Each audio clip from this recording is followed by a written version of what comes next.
In today's video, I'm going to teach you how to export multiple photos in Luminar Neo. If you've finished editing and you're ready to share or archive a whole set of images, you don't need a special tool. Luminar Neo uses the same export workflow, and you simply apply it to a selection of photos. I'll walk you through the process and share a few helpful pointers so your files come out exactly the way you expect. Start in the Catalog view, where you can see your photo grid. Select the images you want to export by holding Control on Windows or Command on Mac and clicking each photo you need.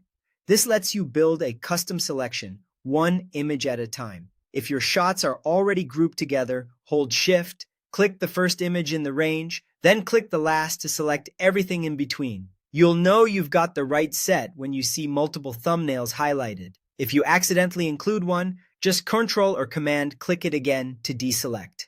With your photos selected, open the export options. You can do this by clicking the export icon at the top right of the interface, or by right-clicking on any one of the selected thumbnails and choosing Export from the menu. Both routes lead to the same export window, so use whichever feels fastest to you. Now choose your export settings. Pick a file format.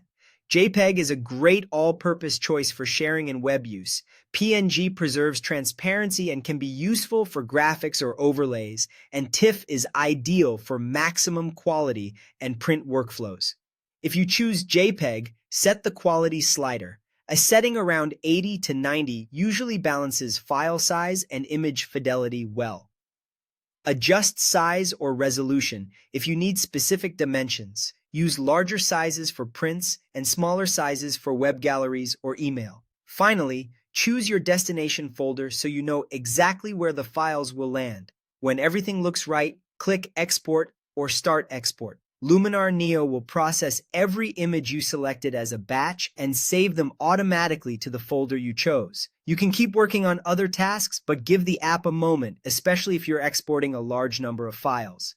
A few quick reminders before we wrap up. Exported photos are brand new files. Your originals in the catalog remain unchanged. Batch exporting works best after you've completed your edits or synced adjustments across similar images, so your results stay consistent. And if your edits use heavier AI tools, expect each image to take a bit longer. That's it. Clean, simple, and efficient.